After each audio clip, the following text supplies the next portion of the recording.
मैं मोहम्मद हारून ख़ान, सहायक अध्यापक इस्लामिया इंटर कॉलेज शाहजहांपुर। इससे पिछले वीडियो में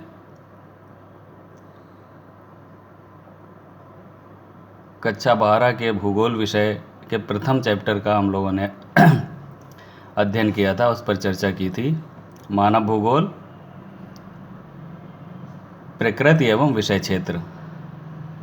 तो पिछले वीडियो में हम लोगों ने मानव भूगोल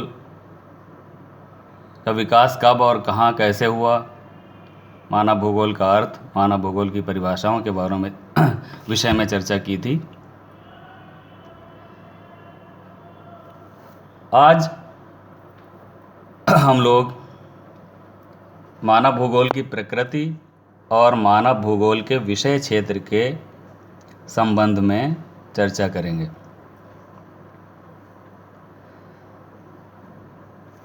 मानव भूगोल की प्रकृति। मानव भूगोल की प्रकृति में मानवीय क्रियाकलाप केंद्र बिंदु हैं। जो मानव भूगोल की प्रकृति है उसका केंद्र बिंदु क्या है? मानवीय क्रियाकलाप। पूरी प्रकृति, जो मानव भूगोल की प्रकृति है जो नेचर है, ह्यूमन ज्योग्राफी का नेचर जो है, उसका केंद्रीय बिंदु मानवीय क्रियाकलाप हैं।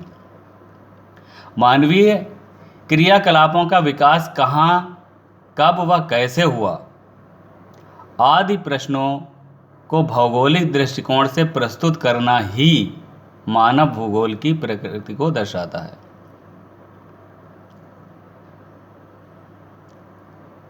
एक बार पुनः ध्यान से सुने। मानव भूगोल की प्रकृति में मानवीय क्रियाकलाप केंद्रीय बिंदु है। मानवीय क्रियाकलापों का विकास कहाँ, कब व कैसे हुआ आदि प्रश्नों को भौगोलिक दृष्टिकोण से प्रस्तुत करना ही मानव भूगोल की प्रकृति को दर्शाता है।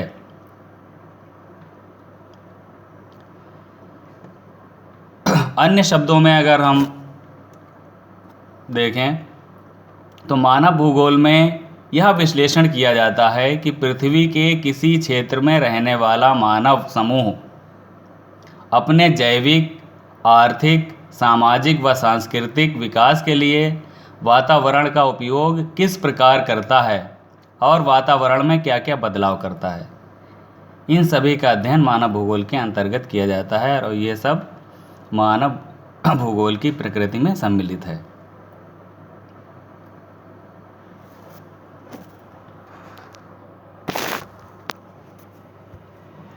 मानव भूगोल में यह विश्लेषण किया जाता है कि पृथ्वी के किसी क्षेत्र में रहने वाला मानव समूह अपने जैविक, आर्थिक, सामाजिक व सांस्कृतिक विकास के लिए वातावरण का उपयोग किस प्रकार करता है और वातावरण में क्या क्या बदलाव करता है।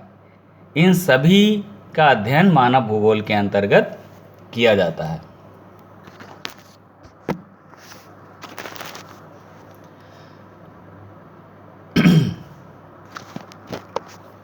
साधारण शब्दों में अगर हम मानव भूगोल की प्रकृति के विषय में देखते हैं तो साधारण शब्दों में हम कह सकते हैं कि मानव भौतिक पर्यावरण या प्रकृति द्वारा प्रदान किए गए संसाधनों, मानव भौतिक पर्यावरण या प्रकृति द्वारा प्रदान किए गए संसाधनों जैसे भू आकृति, पृथ्वी की बनावट, या मृदाएं या जलवायु आदि का उपयोग करके भौतिक वस्तुओं का निर्माण करता है, जैसे घर, गांव, सड़क, नगर, उद्योग, रेलों का जाल एवं पत्तन आदि।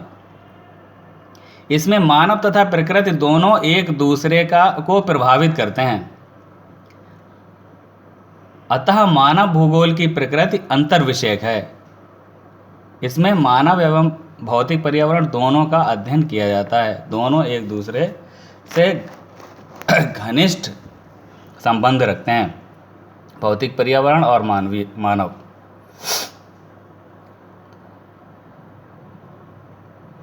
एक बार पुनः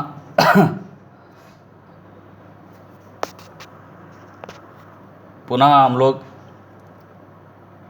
देखते हैं इसका अर्थ साधारण शब्दों में। मानव भौतिक पर्यावरण या प्रकृति द्वारा प्रदान किए गए संसाधनों जैसे भू आकृति, मृदाएं, जलवायु आदि का उपयोग करके भौतिक वस्तुओं का निर्माण करता है, जैसे घर, गांव, सड़क, नगर, उद्योग, रेलों का जाल एवं पत्तन आदि। इसमें मानव तथा प्रकृति दोनों एक दूसरे को प्रभावित करते हैं, अतः इस प्रकार मानव भूगोल की प्रकृति अंतर विषयक है।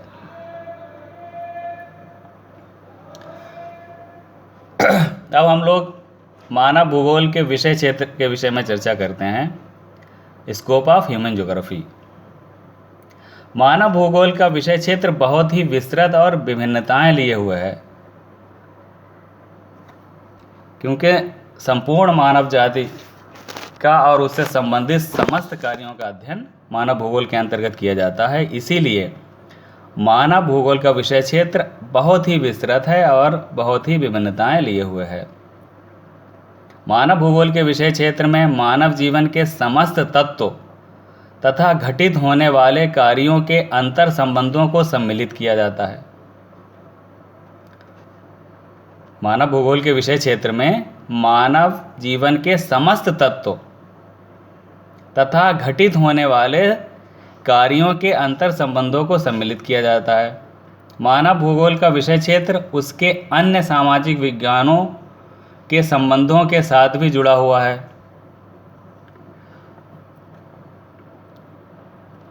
अनेक जो सामाजिक विज्ञान है उनके साथ भी मानव भूगोल का संबंध है, जैसे कृषि भूगोल। अब मानव भूगोल में कृषि एवं उससे संबंधित विभिन्न पहलुओं का अध्ययन किया जाता है, क्योंकि कृषि मानवीय क्रियाकलापों से जुड़ी हुई है। तो मानव भूगोल में कृषि भूगोल का अध्ययन भी सम्मिलित है। इसीलिए कृषि भूगोल का मानव भूगोल से घनिष्ठ संबंध है। नंबर 2, जनसंख्या भूगोल। अब मानव भूगोल में जनसंख्या के विषय में भी अध्ययन किया जाता है। जनसंख्या से जुड़े विभिन्न पहलुओं का अध्ययन किया जाता है, जैसे जनसंख्या का घनत्व, जनसंख्या वृद्धि, साक्षरता आदि विषयों का अध्ययन जनसंख्या भूगोल में भी किया जाता है और मानव भूगोल में भी किया जाता है। अतः ये दोनों विषय एक दूसरे से संबंधित हैं और ये मानव भूगोल के विषय क्षेत्र में शामिल हैं। नंबर 3, सांस्कृतिक भूगोल। मानव के सांस्कृतिक पहलुओं का अध्ययन सांस्कृतिक भूगोल में भी किया जाता है और मानव भूगोल में भी किया जाता है।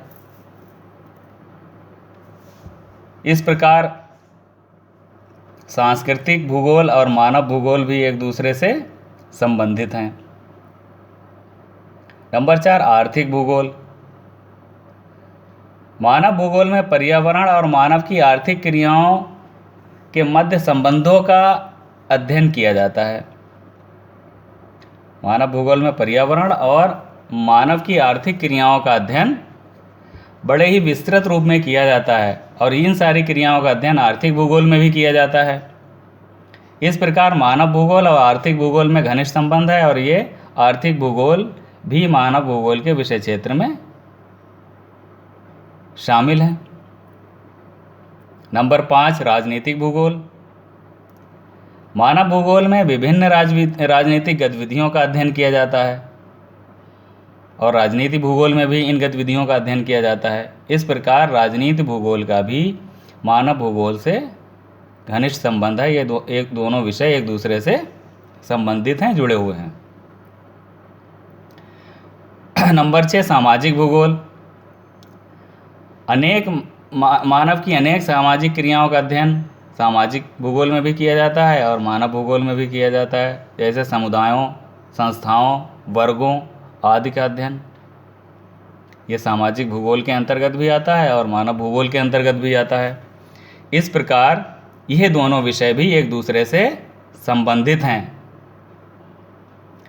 नंबर 7, पारिस्थितिकी भूगोल।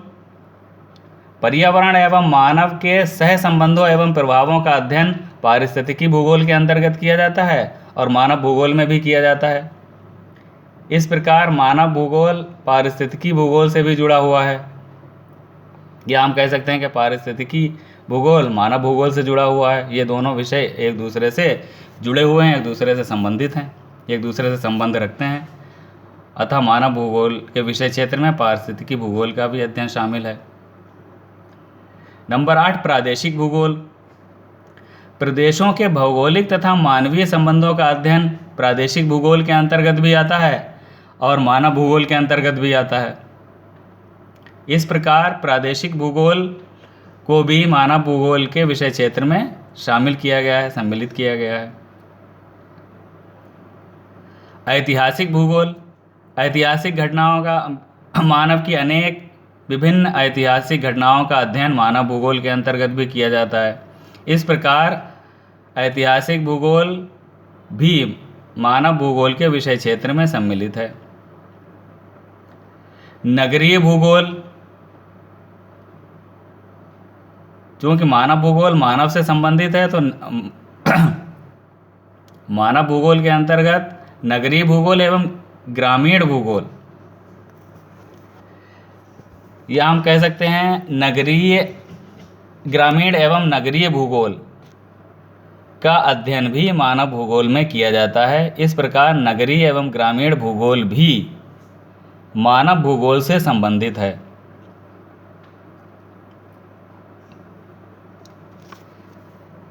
कभी एक प्रश्न पूछ लिया जाता है अलग से, कभी तो पूछा जाता है कि मानव भूगोल का विषय क्षेत्र बताइए, तो उसमें आपको यही लिख देना है जो अभी हमने आपको समझाया। लेकिन कभी कभी एक क्वेश्चन आ जाता है, मानव भूगोल का अन्य विषयों से संबंध स्थापित कीजिए, तो उसका उत्तर भी यही आएगा। उसके उत्तर में भी यही लिखा जाएगा कि किन विषयों से मानव भूगोल संबंधित है, संबंध रखता है। उसमें कोई कंफ्यूज होने की आवश्यकता नहीं है। क्वेश्चन अगर आ जाए कि मानव भूगोल का विषय क्षेत्र के बारे में बताइए, तब भी आपको यही लिखना है जो अभी आपको पढ़ाया। और अगर आ जाता है कि मानव भूगोल का अन्य विषयों से संबंध स्थापित कीजिए, उसमें भी आपको यही चीज़ें दर्शा देनी हैं। और आपको सही ढंग से समझने के लिए एक चित्र भी बनाना है। देखिए इस तरह से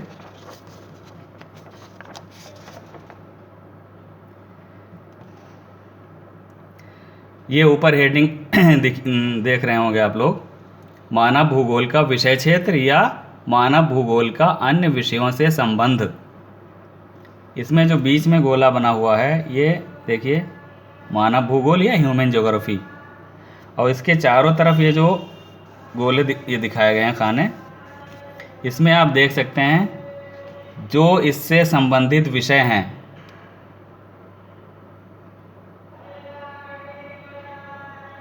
देखिए कृषि भूगोल, जनसंख्या भूगोल, सांस्कृतिक भूगोल, आर्थिक भूगोल, राजनीतिक भूगोल, सामाजिक भूगोल, पारिस्थितिकी भूगोल, प्रादेशिक भूगोल, ग्रामीण एवं नगरीय भूगोल। तो अपने उत्तर को सही ढंग से समझाने के लिए आप लोग अब इस तरह का चित्र ज़रूर बनाएं।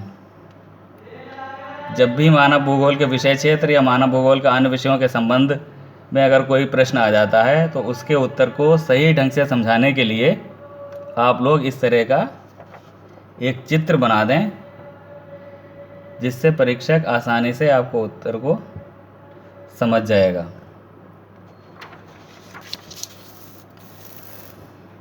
तो छात्रों, आज हमारा ये पहला चैप्टर मानव भूगोल प्रकृति एवं उसका विषय क्षेत्र ये कंप्लीट हो गया है। अगले वीडियो में इसके दूसरे चैप्टर का हम लोग अध्ययन करेंगे, उसके विषय में चर्चा करेंगे। अब आपका काम यह है कि आप, पिछले वीडियो में भी हमने कहा था कि जो आपको पाठ पढ़ाया जाता है वो कम से कम 3 बार आप अपनी पाठ्य पुस्तक से अवश्य पढ़ें। अगर आप ऐसा करेंगे तो आपका कॉन्सेप्ट बिल्कुल क्लियर हो जाएगा, आपकी समझ में आ जाएगा। और अगर उसके बाद भी आपके कुछ समझ में नहीं आती, कोई चीज़, कुछ कन्फ्यूज़न रहता है, तो आप मुझसे किसी भी समय मुझे कॉल करके पूछ सकते हैं, समझ सकते हैं। इसी के बाद साथ मैं अपनी बात ख़त्म करूँगा। धन्यवाद।